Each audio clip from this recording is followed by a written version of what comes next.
ချက်စားသောမိဘပြည်သူပေါင်းစိတ်ဤချမ်းသာခြင်းကိုဤချမ်းသာခြင်းနဲ့ပြည့်စုံကြပါစေလို့စိန်သီးတုတ္တဆုံ channel ကနေပြီးတော့ဥစွာပထမဖိတ်ခေါ်လိုက်ရပါတယ်ခင်ဗျာစကလုံးနေတော့ခြေလန်းနေကျဲကိုသူတွက်တာလေးတခါလေးမှန်းတာနဲ့စကလုံးနေမှာခြေလန်းကျဲကိုနော်ဟုတ်ဘူးလေဒါကဘာလဲဆိုဝင်းတာလုံးစိုးတာပေါ့ဟုတ်ပါပြောပါဟုတ်ကဲ့ပါကျွန်တော်တို့တွေအားလုံးပြီးခဲ့တဲ့ပွဲလေးကိုကျွန်တော်တို့တွက်ချက်ခဲ့တယ်ဒီကကိုပေါ်လွင်နဲ့ကိုစီးတာလည်းဥစ္စာကိုအငင်းခုံလေးတွေနဲ့လုပ်ခဲ့ကြတဲ့ပွဲတော့3ပွဲပေါ့နော်ကျွန်တော်တို့အားလုံးပေါင်း6သင်း3ပွဲကိုကျွန်တော်တို့တွက်ချက်ခဲ့တယ်အဲဒီမှာကျွန်တော်တို့ဘိုင်ယန်မြူးနစ်နိုင်မယ်ဆိုတာလည်းနိုင်သွားတယ်ဟုတ်တယ်နောက်ပြီးတော့ကျွန်တော်ရှုံးတာကျွန်တော်တို့ရွေးရဲလို့ကျွန်တော်သုံးသပ်နောက်ပြီးတော့အာဆင်နယ်ကျွန်တော်တို့သုံးသပ်တဲ့အတိုင်းပဲနိုင်သွားတယ် ASD လည်းနိုင်သွားတယ်ကဲဒီတစ်ပတ်မှာကျတော့ကျွန်တော်တို့တွေတကယ်ဟိုမှဟိုတွက်ချက်မဲ့ရာကိုရီစိတ်ဝင်စားတဲ့ပရီးမီးယားလိလာပြီဒါပါစောင်းစားနေရတဲ့ပရီးမီးယားလိနော်ကျွန်တော်တို့အခုဟိုပြီးခဲ့တဲ့ပွဲရလဲခုနကိုစီးတာပြောသလိုပဲကျွန်တော်တို့တွက်ချက်လိုက်တာ3ပွဲလုံးမှန်3ပွဲသလုံးကျွန်တော်တို့မှန်တယ်ဘာလို့ဆိုတော့အတိအကျပဲเนาะ3ပွဲသလုံးမှန်တယ်ဒါအားတက်စရာလေးတွေပေါ့เนาะကိုစီးတာပြောတဲ့ဟိုသုံးသက်ချက်လေးတွေရောကိုပေါ်လင်ပြောတဲ့သုံးသက်ချက်လေးတွေရောကိုပေါ်လင်ကတော့တခုအားကျော်သွားတာပေါ့နော်အတင်းအားကျော်တခုအားကျော်သွားလီဗာပူးလို့ကိုကတော့အတင်းစွဲနဲ့ပြောလိုက်တာပေါ့နော်ဘာပဲပြောပေါ့နော်တခုအားကျော်တဲ့အချိန်မှာကျွန်တော်တို့တွက်ချက်တာဆရာကြီးဖြစ်သွားတာပေါ့ဒီမှာသုံးပွဲတဲ့ဥစ္စာပြောပါတယ်ဟုတ်ကဲ့ပါဒီတစ်ပတ်မှာလည်းကျွန်တော်တို့3ပွဲပေါ့နော်ကျွန်တော်တို့6တင်းကို3ပွဲရှိတယ်ပရီးမီးယား3ပွဲတွေကတော့အများကြီးရှိတယ်ဒါပေမဲ့အဲ့ဒီထဲမှာအကောင်းဆုံးပွဲလေး3ပွဲကိုကျွန်တော်တို့တင်ဆက်သွားမှာအဲ့3ပွဲကဘာတွေဖြစ်လဲ3ပွဲကကျွန်တော်စနေနေ့မှာကံမှာတော့အာကြီးနဲ့ဘိုးမောင်ကံမယ်ဟုတ်တယ်နော်အာကြီးအိမ်ကွင်းဟုတ်တယ်ပါနောက်တစ်ခါကျွန်တော်တနင်္ဂနွေနေ့မြန်မာပြည်နဲ့တွက်မယ်ဆိုရင်တော့စနေနေ့ညပေါ့နော်စနေနေ့ညဟိုဘယ်လိုခေါ်လဲအစောပိုင်းဖြစ်မယ်ဒါပေမဲ့သူတို့ဥရောပဥစ္စာနဲ့တွက်မယ်ဆိုတနင်္ဂနွေနေ့ကြာတယ်အဲ့ဒီမှာချက်စီနဲ့မန်စီးတီးချက်စီနဲ့မန်စီးတီးမှာမန်စီးတီးကဧည့်သည်အဖြစ်လာမယ်သွားပြီးတော့ကန်ပြီးတော့ချက်စီကအိမ်ခွင်းဟုတ်တယ်နောက်တစ်ခါကျွန်တော်တို့အင်္ဂါနေ့မှာမန်ယူနဲ့လိမန်ယူနဲ့လိမှာမန်ယူအိမ်ခွင်းဖြစ်တယ်လိကအဝေးကွင်းဖြစ်တယ်အဲ့ဒီကျွန်တော်တို့ဒီ6သင်း3ပွဲလေးပဲရှိပါတယ်ပေါ့နော်ပြီးတော့မှကျွန်တော်ရဲ့ဒီဘေဒင်ကိန်းခနန်းအရာပေါ့နော်ကျွန်တော်တို့အဲ့လေးကိုကျွန်တော်တို့ပြောကြမယ်ဒီမှာတော့ဒီနေ့တော့ကျွန်တော်နည်းနည်းတက်တက်ကြွကြွဖြစ်နေဘာလို့လဲဆိုတော့ကျွန်တော်မန်ယူကြီးကပါလာပြီနိုးလာပြီမန်စီးတီးတောင်ပြည့်တယ် Manchester United တရေနီကြီးကနေတော့ဘလို့တွေဟုတ်ပါပြီကျွန်တော်တို့ပထမဆုံးသုံးသပ်ရမယ်ဆိုရင်တော့စနေနေ့ကံမဲ့ပွဲလေးစနေနေ့ကံမဲ့ပွဲလေးကိုသုံးသပ်ရမယ်ဆိုတော့အာဆင်နယ်နဲ့ကျွန်တော်တို့ဘုံမောက်လေးကိုကျွန်တော်တစ်ချက်လောက်သုံးသပ်ပေးပါအောင်ကိုစီတာကျွန်တော်ဒီ Shine United နိုင်မယ်ထင်ပါဒီ Shine United မဟုတ်ဘူးလေအာဆင်နယ်နဲ့ဒီဘုံမောက်နဲ့ပေါ့နော်ပရီးမီးယားလိနောက်ဆုံးတွေ့ဆုံခဲ့တဲ့9ချိန်မှာနှစ်ပွဲရှုံးတယ်အာဆင်နယ်ကလည်းနှစ်ပွဲနိုင်တယ်တစ်ပွဲတည်ကြတယ်ဘုံမောက်ကလည်းနှစ်ပွဲရှုံးတယ်နှစ်ပွဲနိုင်တယ်တစ်ပွဲတည်ကြတယ်ဆိုတော့ဒါအတူတူပဲလို့ပြောလို့ရတယ်ဟုတ်ကဲ့ဒါပေမဲ့တခုတတိထားမှာအာဆင်နယ်ကဘုံမောက်လုံးဝ short တွက်လို့မရဘူးဘာဖြစ်လို့လဲဆိုတော့ဟိုဘုံမောက်နောက်ဆုံးကန်ခဲ့တဲ့9ပွဲစလုံးဘုံမောက်ကမရှုံးတော့ဘူးတရေ9ပွဲလုံးကြာထားတယ်ဘုံမောက်ကလည်းလုံးဝရှုံးပွဲမရှိအသင်းကြီးတို့ဟာမျိုးကိုနော်ကန်ထားတာအဲ့တော့နောက်ပြီးတော့ဟိုပထမပွဲတွေမှာလည်းဒီပေါ့နော်ဘုံမောက်ကနေပြီးတော့တကယ်အသင်းကြီးကိုနိုင်ထားတာရှိတယ်ဟုတ်ကဲ့အဲ့တော့ဘုံမောက်ကို short တွက်ရင်တော့အာဆင်နယ်ခံသွားလိမ့်မယ်ဒါပေမဲ့အာဆင်နယ်ကအိမ်ကွင်းအားသာချက်တော့ရှိတယ်ဒါပေမဲ့ပွဲပန်းနေတယ်ဟုတ်ကဲ့ရှင်းပြောရင်တော့ပွဲတောက်လျှောက်ပန်းနေတယ်တောက်လျှောက်ကန်နေဟုတ်ပါတယ်တောက်လျှောက်ကန်နေကတော့ဘာပဲဖြစ်သူဟိုပေါ့နော်သူတို့အတွက်ဟိုအနားယူထားတာလဲကြာပြီဖြစ်တဲ့အတွက်ဒီပွဲမှာသူဟိုအားရင်ထုတ်သုံးနိုင်ပြီးတော့ကံမယ်ပေါ့နော်ဟုတ်ကဲ့ပါကျွန်တော်ဥစ္စာကိုစီးတာပြောသလိုပေါ့နော်ဟိုကျွန်တော်တို့ဒီဟိုအာဆင်နယ်ကသူကကျွန်တော်တို့ကြည့်တဲ့ပွဲဆို3ပွဲစက်တိုက်ကြီးဖြစ်နေတယ်ရက်ဒီကဆက်နေတယ်ဖြစ်တယ်အဲ့သူမှအနားယူရတဲ့ပွဲပန်းနေတယ်ပေါ့နော်ပွဲပန်းနဲ့တန်လည်းရှိတယ်နောက်ပြီးတော့ဘုံမောင်းနဲ့တွေ့တိုင်းမှာလည်းနှစ်ပွဲဟိုဒါ level ပဲလို့ပြောလို့ရတယ်5ပွဲနောက်ဆုံး5ချိန်တွေ့တဲ့အချိန်မှာအာဆင်နယ်ကဟိုဒါနှစ်ပွဲနိုင်တယ်ဘုံမောက်ကလည်းနှစ်ပွဲနိုင်တယ်နောက်ပြီးတစ်ပွဲသေးကြတယ်ဆိုတော့ဒါအတူတူပဲလို့အတူတူပဲဖြစ်တဲ့ဟိုဖြစ်တယ်ဆိုပေမဲ့လည်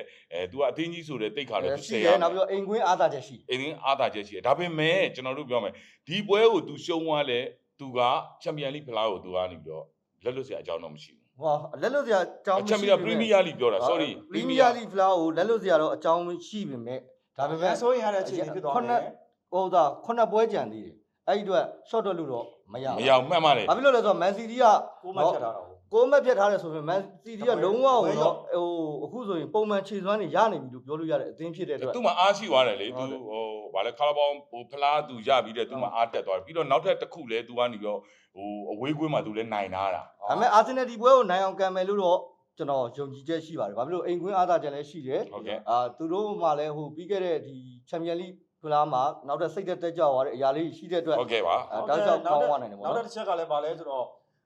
့သူ့အောက်ကနေပြီးတော့လိုက်ပြီးတော့ဖိအားပေးနေတယ်ကျွန်တော် Man City ပေါ့ Man City ကလည်းနောက်ကနေပြီးတော့ Chelsea ဆိုတဲ့အသင်းနဲ့ကျွန်တော်တွေ့မှာ ဟုတ် တွေ့မဲ့ကျွန်တော်အသင်းကြီးနှစ်သင်းတွေ့မဲ့ချိန်မှာဒီဟာကိုလည်းသူအနေနဲ့အခွင့်ကောင်းယူပါဖို့တော့ရှိတယ် ယူတဲ့ရင်တော့ရတာ ယူတဲ့ ပေါ့ တော့ရလိမ့်မယ်ပေါ့အနိုင်ကံမို့တော့များတယ်ပေါ့အာဆင်နယ်ပေါ့ ဟုတ်ကဲ့ပါဟုတ်ပါပြီဒါကတော့ကျွန်တော်တို့စနေနေ့ကံမဲ့ဒီအာဆင်နယ်ပွဲနဲ့ ဘုံမောက်ပွဲ ဘုံမောက်ပွဲလို့ကျွန်တော်တို့ဒါသုံးသပ်လိုက်တာပေါ့နော်ဒီတနင်္ဂနွေနေ့မှာကံမဲ့ Chelsea နဲ့ Man City Chelsea ဟုတ်ပြီ Chelsea နဲ့ Man City မှာတဲ့ Chelsea အင်ကြီးဝေပြီးတော့ အပြာမဲမလေးအပြာမဲမလေးသင် ဟုတ်ပြီ ဘာမှမရဘူး ဟုတ်ပြီအဲ့ဒါကိုကျွန်တော်နည်းနည်းလေးသုံးသပ်ပေးပါအောင် ဟုတ်ကဲ့ ပေါ်တယ် ဒီ Chelsea နဲ့ကျွန်တော် Man City ပွဲကိုသုံးသပ်ပေးရမယ်ဆိုတော့ကျွန်တော်သုံးသပ်ပေးရမှာတော့ကျွန်တော် Chelsea အဘက်ကနေကျွန်တော်သုံးသပ်ပေးမယ်ဆိုတိတ်တော့ကျွန်တော်အားမရဘူးပေါ့နော်အားမရဘူးဘယ်လိုအားမရတာလဲဆိုတော့ဒီ Chelsea ကပေါ့နော် Chelsea နဲ့ဒီ Man City တို့ဒီနောက်ဆုံးတွေ့ဆုံမှုပေါ့နော်ဒီ10ချိန်မှာက Chelsea ကနေပြီးတော့ဒီ Man City ကိုတစ်ခါမှကျွန်တော်မနိုင်ထားဘူးပေါ့နော်မနိုင်ထားဘူး ခွက်လောင်ရှုံးခဲ့တာပေါ့ ဟုတ်ပြောပါပေါ့ရှုံးတာက ရှက်မရှိဘူးရှုံးခဲ့တာပေါ့ ဟုတ်လေအဲ့လောက်ဆိုတော့အဲ့လောက်အများကြီးပြောစရာမလိုပါဘူး Chelsea ပရိသတ်တွေကိုအားမရတော့တာပေါ့နော် ဟုတ်ကဲ့ပါဟိုဒါလေးကိုကျွန်တော်သုံးသပ်ပေးမယ်ဘယ်လို ဒီကန်တဲ့လူတွေကလည်း तू အဲ့လိုမျိုးပေါ့နော်ဒီ man တွေတက်နေပြီးတော့ခြေထောက်တွေပြောင်းနေ ဟုတ်ကဲ့ပါ ကိုပေါ်လင်သုံးသက်သွားတာချက်စီက Chelsea နဲ့တွေ့ဆုံမှုမှာတော့ဒါဟို10ပွဲတွေ့ဆုံမှုမှာတော့တပွဲမှကျွန်တော်မနိုင်ခဲ့ဘူး3ပွဲရှုံးတယ်3ပွဲတေးကြတယ်9ပွဲကကျွန်တော်ရှုံးထားတယ်ပေါ့နော်ဒါဒီ Chelsea ကပေါ့ပထမအကြော်ဒီ Premier League တွေ့ဆုံမှုမှာတော့ကျွန်တော်1-1ဆိုပြီးတော့တေးကြထားတာတော့ရှိတယ် ဟုတ်ကဲ့ ဒီတစ်ချက်လေးတော့ရှိတယ်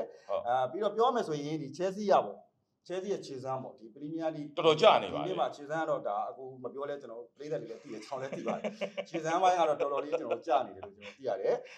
Premier League မှာလည်းနှစ်ပွဲစလိုက်ကျွန်တော် သူနဲ့စပားနဲ့ညီကိုလိုဖြစ်နေနော်တော်တင် စပါ စပါးနဲ့တော်တင် စပါကျွန်တော်အပြင်ဆိုင်ရမှာ တော်တင်ဟော့စပါးနဲ့သူနဲ့ညီကိုလိုဖြစ်နေနော်ရှည်စွမ်းပါ ဟုတ်ပါပြီနည်းနည်းလေးသုံးသပ်ပေးပါဦးမယ်နော်ခြေစမ်းပိုင်းကတော့ကြာနေတယ်ဒီ Premier League မှာလည်းနှစ်ပွဲစလိုက်ကိုရှုံးထားတဲ့အသင်းလေးဖြစ်တယ်လို့ကျွန်တော်သိရတယ်ပေါ့နော် ဟုတ်ကဲ့ပါ ပြီးတော့ဒီ FA Cup ပေါ့ FA Cup ပေါ့နော်ဒီ FA Cup ပွဲမှာတော့ပထမတန်းအသင်းကိုတော့ဂိုးပြတ်နေတော့အနိုင်ရထားတာတော့ရှိတယ်ဒါပေမဲ့ Premier League မှာတော့ခြေစမ်းကတော့တော်တော်ကြီးကိုကျွန်တော်ကြာဆုံးနေလို့ကျွန်တော်သိရတယ်ပေါ့နော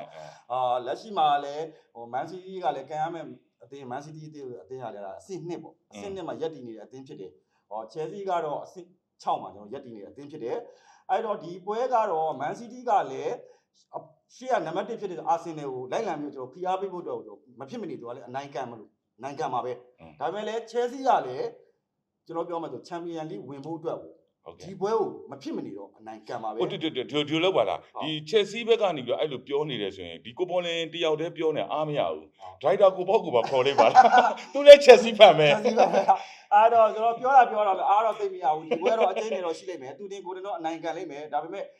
ဘသူနိုင်တယ်ဘသူရှုံးနိုင်တယ်ကျွန်တော်သုံးသပ်ပေးပါဆိုရင်တော့ကျွန်တော်ကတော့ Man City ကိုပဲကျွန်တော်ဟာ Chelsea ဖန်ကြီးဖြစ်ပြီးတော့ Man City ကို Man City ကိုပဲကျွန်တော်ကတော့ပြောတော့ ကဲဟုတ်ပါပြီဒါတော့ Chelsea နဲ့ Chelsea နဲ့ Man City ဟုတ်ပြီဒီ Chelsea နဲ့ Man City ကိုရောကိုစီးတာဘာလေးပြောချင်လဲ ကျွန်တော်ပြောချင်တာတော့ဟို Chelsea မှာအိမ်ကွင်းအားသာချက်ရှိပါတယ်Chelsea မှာအိမ်ကွင်းအားသာချက်ရှိတယ်နောက်ပြီးတော့ပြီးခဲ့တဲ့ပွဲတုန်းကပထမတန်းအသင်းဆိုပေမဲ့ဟိုအင်္ဂလန်မှာဘယ်အသင်းပဲပြီး short လို့မရဘူးသူတို့9-0နဲ့တော့နိုင်ထားတယ်ဆိုတဲ့အတွက် Chelsea မှာလည်းသူ့ရဲ့ဟိုပေါ့နော်ဒီစိတ်သက်မြင့်တင်လာတဲ့အနေအထားရှိတဲ့အတွက်ကျွန်တော်ဒီပွဲကိုတည်ရလို့သတ်မှတ်ပါကျွန်တော်ကတော့ တည်ရလို့သတ်မှတ်ကျွန်တော်တော့ပြည့်ပြည့်သားသားပဲကျွန်တော် Man City နိုင်လိမ့်မယ်လို့ကျွန်တော်သုံးသပ်တယ် Chelsea ပဲဖြစ်ပြီးတော့ Man City နိုင်ဟုတ်ပါပြီဒါကတော့ဥစ္စာပဲတနင်္ဂနွေနေ့ညကိုကျွန်တော်သုံးသပ်လိုက်တာပေါ့နော်အင်္ဂါနေ့ဟိုတနင်္လာနေ့ညတနင်္လာမြန်မာကတနင်္လာကြတယ်သူတို့ဥရောပကြတော့သူတို့အင်္ဂါနေ့ကြတာပေါ့နော်မြန်မာလိုလဲအင်္ဂါနေ့သွားကြတယ်လေအော် sorry မြန်မာစံတော်ကြီးနဲ့အင်္ဂါနေ့ကြတယ်သူတို့ဥရောပမှာလည်းအင်္ဂါနေ့ကြတယ်ပေါ့နော်အင်္ဂါနေ့အစောပိုင်းပေါ့နော်အစောပိုင်းပေါ့ဖြစ်သွားတယ်အဲ့မှာ Man City နဲ့ Leeds နဲ့အခြေအနေလေး Man U နဲ့ Leeds နဲ့ Man U နဲ့ Leeds နဲ့ကျွန်တော်အဲ့လိုဥစ္စာဖြစ်သွားတာပေါ့နော်ကျွန်တော် Man U နဲ့ Leeds နဲ့အခြေအနေလေးကိုစီးတာလေးနဲ့တစ်ချက်တော့ပြောပါပထမဟိုအကြော့ကန်တော့1-1တေးကြဟုတ်တယ်တေးကြ1-1တေးကြတာတယ်ဒါပေမဲ့တခုရှိတာ Man U ဟာဒီအချိန်မှာတော့ Leeds လိုအသင်းမျိုးလောက်ကတော့သူဂယူးဆိုင်မှာမဟုတ်ဘူးဒါပေမဲ့အဲ့မှာမကွဲရပေါ့နော်ဟိုသူအနီကနဲ့ထွက်သွားတဲ့သူကတပွဲပဲပြစ်တယ်မကွဲရတယောက်တော့မပါဘူးနောက်တန်းမှမပါဘူးဒါပေမဲ့ကျန်တဲ့လူတွေအားလုံးကလည်းအနားယူခြင်းလေးရထားတယ်သူတို့တွေဒီပွဲကိုတော့ပြက်ပြက်သားသား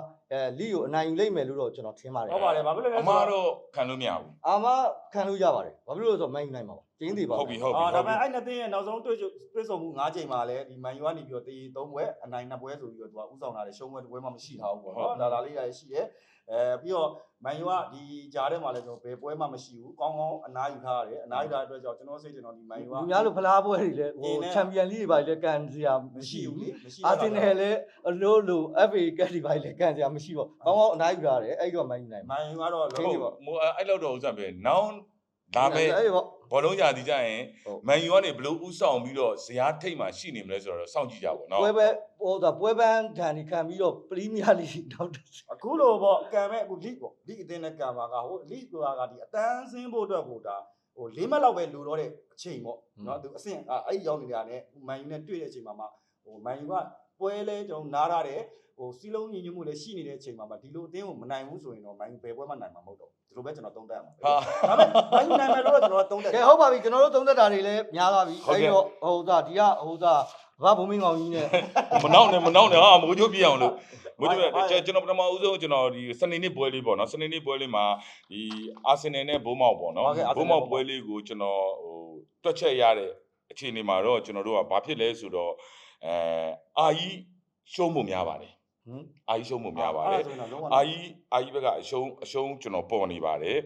်ဘိုးမောက်ကတော့နိုင်မှုများတယ်ဘိုးမောက်နိုင်ဖို့များတာတဲ့ကျွန်တော်ကပိုင်နိုင်ကျွန်တော်ဒီမှာတွက်ချလိုက်တဲ့အချိန်မှာခုနဟိုကျွန်တော်အရင်တော့ကျွန်တော်ပြောတာရှိပါတယ်ပုတိပင်ကောမကြောသောပုတိအတုမရှိဆိုတဲ့ဥစ္စာလေးကျွန်တော်ပြောထားတယ်ဆိုတော့ပြောထားတဲ့အတိုင်းနဲ့ဒီတိုင်းပဲဖြစ်လာတယ်နောက်ပစုံဟိုနောက်တစ်ခုကကျွန်တော်တို့အာကြီးကခုနလိုမျိုးပဲပွဲပန်းထားတယ်ဖြစ်တဲ့အတွက်သူဒီပွဲလေးကိုတို့တော့အနိုင်ကန်ပါပဲအိမ်ကွင်းအသာစီးနဲ့သူအနိုင်ကန်ပါပဲဒါပေမဲ့သူလွဲချော်လေးဖြစ်သွားခဲ့ရင်လေသူနောက်ပွဲတွေဆက်ပြီးတော့သူစူးစမ်းလို့ရတယ်စိုးစိုးဝါးကြီးတော့သူ့မှာမဖြစ်ဘူး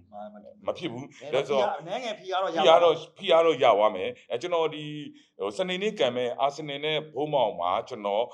်ဟိုဥစားကိုဘိုးမောင်နိုင်ပါမယ်ခင်ဗျာတွက်ချက်လိုက်တော့ဘိုးမောင်နိုင်မယ်ဘိုးမောင်နိုင်ပါမယ်ခင်ဗျာတနင်္ဂနွေနေ့ပွဲလေးဒါတနင်္ဂနွေနေ့ပွဲဒီချက်စီနဲ့မန်စီးတီးချက်စီအိမ်ဝင်ဖြစ်တယ်နော်မန်စီးတီးကအဝေးကွင်းဖြစ်တယ်အဲ့ဒီပွဲမှာလည်းကျွန်တော်ဒီတွက်ချက်လိုက်တဲ့အချိန်မှာခုနလိုမျိုးပဲဒီချက်စီကဘာဖြစ်လဲဆိုတော့ဟိုသူကပုတီထဲမှာသူကရောက်နေတယ်အောက်ဆုံးရောက်သွားအောက်ဆုံးရောက်နေတယ်ပြီးတော့နောက်တစ်ခုကျွန်တော်ထပ်ပြီးတော့ကျွန်တော်တွက်ချက်လိုက်တဲ့အချိန်မှာမန်စီးတီးကခုနကိုပေါ်နေပြောသလိုမျိုးပဲသူကအားတက်နေတယ်ချီပုံမှန်ပြန်ရနေတယ်မန်စီးတီးကချီပုံမှန်ပြန်ရနေအားတက်နေတယ်ဟိုဒီချက်စီကသူကကြာသွားပြီချက်စီကကြာသွားပြီခြေစွမ်းအနေထားကျွန်တော်အားမရဘူးပေါ့နော်အားမရဘူးဖြစ်နေဒီမှာတွက်ချက်တယ်ကျွန်တော်တွက်ချက်တဲ့တွက်ကိန်းထဲမှာလေဘာဖြစ်လဲဆိုတော့ချက်စီရှုံးပါလိမ့်မယ်မန်စီးတီးနိုင်ပါလိမ့်မယ်ဟုတ်ကဲ့ပါနော်ဟုတ်ပါပြီဒါကစနေနေ့နဲ့တနင်္ဂနွေနေ့မှာစနေနေ့မှာဘိုးမောင်နိုင်မယ်နော်တနင်္ဂနွေနေ့မှာမန်စီးတီးနိုင်ပါမယ်နော်နောက်ခါကျွန်တော်ချစ်တဲ့တနင်္လာညမန်ချက်စတာယူနိုက်တက်ဟုတ်ပါပြီအင်္ဂါမှာကံမယ်အင်္ဂါမှာကံမယ်ဆိုတဲ့မှာကျွန်တော်အခုတွက်ချက်ထားတဲ့တော့ဆိုရင်တော့ဟိုကျွန်တော်လည်းဒီကျွန်တော်တွက်ချက်မှာကျွန်တော်အားမရဘူးအားမရဘူးဆိုတော့လိဆိုတာဒီတန်းစင်းစုံတွေကိုဝင်နေတဲ့အတင်းတင်းဖြစ်နေတယ်ဟုတ်တယ်အတင်းတင်းဖြစ်နေတော့ तू ကဟိုးအောက်ကိုအတန်းကိုမစင်းသွားရဘူးရေကို तू ကလည်းရေကုန်ရေကန်းကန်ပါပဲ तू လည်းမှန်တာပေါ့ရေကုန်ရေကန်းကန်ပါပဲမန်ယူကလည်း तू ကလည်းအမတ်အောက်ကအသင်းကိုဖြတ်နိုင်တဲ့လောက်ဖြတ်ပြီးတော့ तू ကနေပြီးတော့စူးစမ်းပြီးတော့အိမ်ကွင်းနဲ့ဖြစ်နေတယ်နောက်နေ့ချန်ပီယံလိကိုနောက်နေ့ချန်ပီယံလိဥစ္စာအတွက်ကောဟိုဖလားတွေကိုဝင်နိုင်မှုယူတော့ကတ်မှာပဲကတ်မှာဖြစ်တဲ့အတွက်ကျွန်တော်ရဲ့ဒီတွက်ချက်မှာတော့မန်ယူနိုင်မယ်ဒါပေမဲ့ဂိုးမပြတ်ဘူးဟုတ်ကဲ့ပါဒါကတော့နိုင်တော့နိုင်မယ်ကျွန်တော်ဒီမှာကျွန်တော်ပြန်တွက်လိုက်တဲ့အချိန်မှာမန်ယူတရေတောင်ကျနိုင်တယ်ဗျဟုတ်လားတရေတောင်ကျနိုင်ဒါပေမဲ့ကျွန်တော်ကအရှုံးနိုင်မယ်ကျွန်တော်ကတွက်တာဖြစ်တဲ့အတွက်ကျွန်တော်ဒီပွဲမှာအင်္ဂါနေ့ကံမဲ့မန်ယူနဲ့လိနဲ့ပွဲမှာမန်ယူနိုင်မယ်ဂိုးမပြတ်ဘူးနော်ဂိုးအများကြီးမပြတ်ဘူးနော်အဲ့ဒါလေးကိုကျွန်တော်ပြောချင်ပါတယ်ကျွန်တော်ဒါလေးကိုကျွန်တော်အချင်းချုံးပြီးကျွန်တော်ပြန်ပြောရင်တော့အာဆင်နယ်နဲ့ဘိုးမောက်ပွဲမှာဘိုးမောက်နိုင်မယ်နော်ကျွန်တော်တို့ချက်စီနဲ့မန်စီးတီးပွဲမှာမန်စီးတီးနိုင်မယ်မန်ယူနဲ့လီနဲ့ပွဲမှာမန်ယူနိုင်မယ်ဟုတ်ကဲ့ပါအဲ့တော့ဘာတက်ချက်တဲ့ဟာလေးကမှန်ဆိုတာကအခုကျွန်တော်တို့လာမဲ့စနေတင်းလာမှာကျွန်တော်အင်္ဂါဆိုတော့ဟိုဆိုကျွန်တော်ဒီအစီအစဉ်လေးကိုဗုဒ္ဓဘူးနေ့ကျတော့ကျွန်တော်ပြန်လဲပြီးတော့ကျွန်တော်တို့ဒါလေးကိုသုံးသပ်ပေးပါမယ်ချစ်စော်သမီးပါပြည်သူပေါင်းကျွန်တော်တို့ရဲ့ဘောလုံးသုံးသပ်ချက်လေးတွေကိုစိန်သည်တုဒ္ဒဆုံ channel ကနေပြီးတော့အားပေးကြပါလို့ဒီနေ့ကနေပြောကြရင်းနဲ့ ကျွန်တော်တို့ဗုဒ္ဓဦးနေ့ကြရင်ကျွန်တော်တို့နဲ့ပြည်သက်ကြီးပြန်လဲတွေ့ဆုံပါမယ်ခင်ဗျာအားလုံးကျေးဇူးတင်ပါတယ် ကျေးဇူးများတင်ပါတယ်